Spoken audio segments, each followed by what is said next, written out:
up, guys? My name is Julian, and this is my Pacific Crest Trail through hiking gear.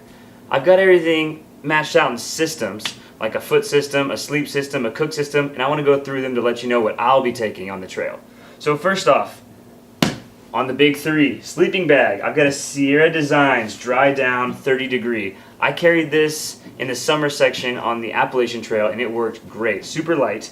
But it might not be warm enough in the high Sierras, so I'll be supplementing this Sea to Summit silk liner, and this is literally my favorite piece of gear that I have.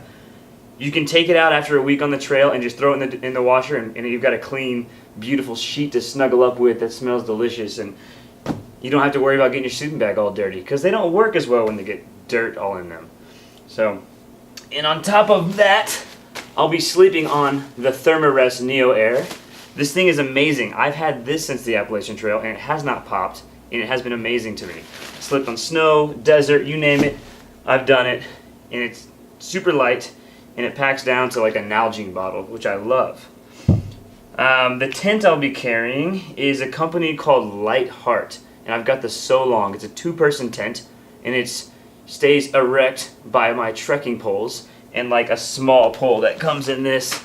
I guess I can pull this out and show you what it looks like. But really, it's not much. This goes in the top. This for the fly thing. And then I've got some stakes in here to stake it down for wind and for when it's raining out. So super simple. The trekking poles that I'll be using to keep my tent up will be these Black Diamond Trail Ergo corks. By the way, I love having cork handles. I've had the squishy ones before, or like the plastic ones, and they suck. Cork like absorbs the moisture, and for long distances like I'll be doing, it's just the way to go. It's more comfortable. And I had these on the Appalachian Trail, and they're still good. I changed the tips out, but we're ready to rock.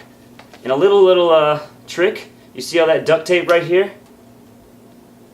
Add that to your trekking poles, and you've got a quick fix for anything that does break on the trail. And believe me, things break on the trail. I'll be stuffing my sleeping bag in this waterproof Sea to Summit stuff sack, and my tent will also be in a waterproof Sea to Summit stuff sack. They are great. I aquablaze on the Appalachian Trail and flipped a canoe, and everything stayed dry inside of those stuff sacks. I recommend them for sure. On to the cooking. Very simple. That's what my cook system looks like.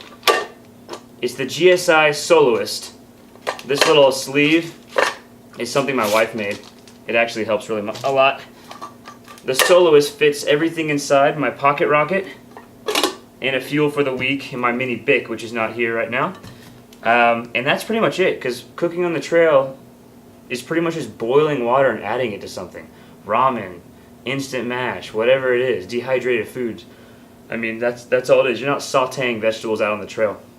I really like the long ones of these, of the spoons, the Sea to Summit ones. I used to carry a small one that was like this. And what happens is when you're eating like Mountain House meals or like getting into like cooking bags, you like have to really get in there, and you get your arms dirty, and like you just don't want to be doing that. So I really like the long Sea to Summit spoons.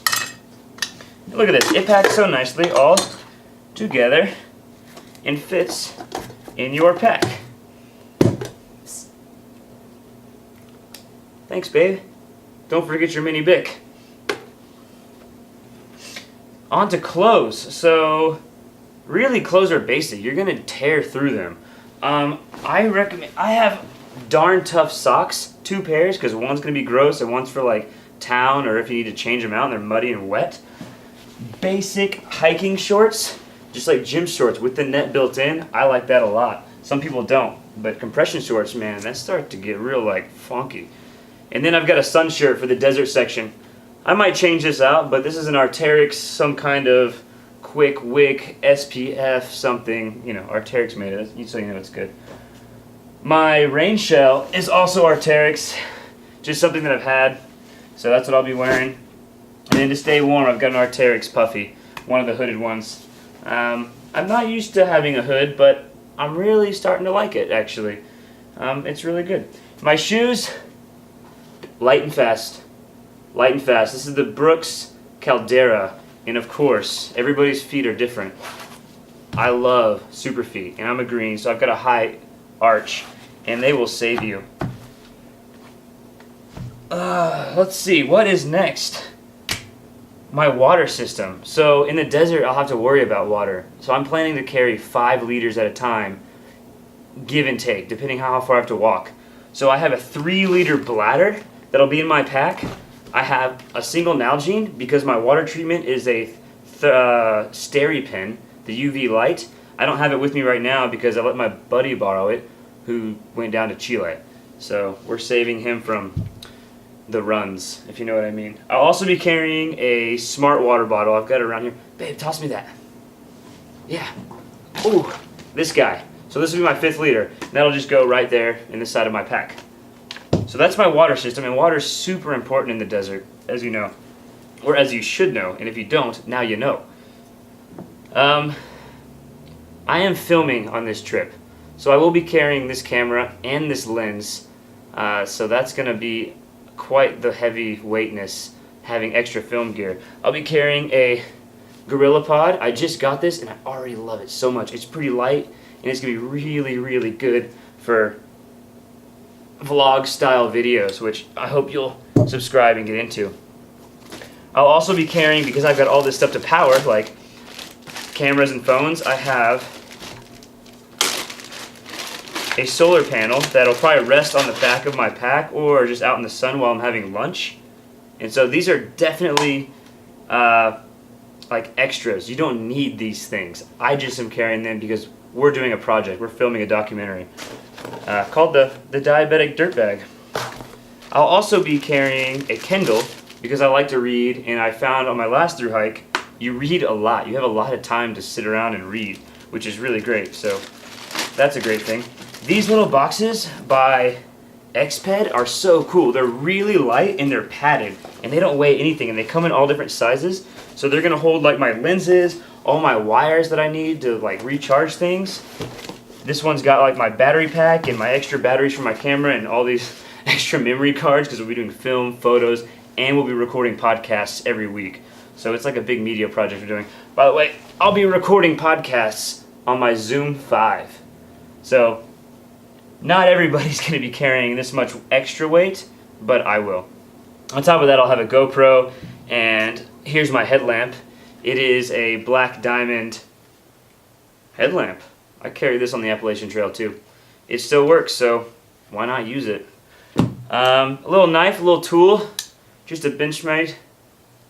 Did I say that right? Yeah, Benchmade. Nothing too fancy. You don't need like a utility tool. This thing doesn't weigh anything, and a tool's a tool. First aid kit, it's got everything from like Imodium, hand sanitizer, some sunscreen, some baby powder, so you know, chapstick, and a couple Band-Aids, and an ace bandage in case something happens to one of my knees. Wrap it up and continue to hike. I broke my arm on the Appalachian Trail and had to just make a sling, and I walked for 3 days until I got to Damascus, till somebody took me to the hospital. So you gotta be prepared. Those things happen. Last but not least, we're gonna talk about packs, and I still don't know what I'm taking. I have the Circuit ULA. I feel like that's the classic PCT pack. Most people seem to be carrying this thing. I have one, but I also am considering the Aether 60, and that was my wintertime pack when we started in February on the Appalachian Trail. It just can hold a heavier load, and with all the extra stuff I have, I think, I don't know, it's up in the air. We'll find out later. I'll do an article on this on the website, hangdogdays.com, so subscribe to the channel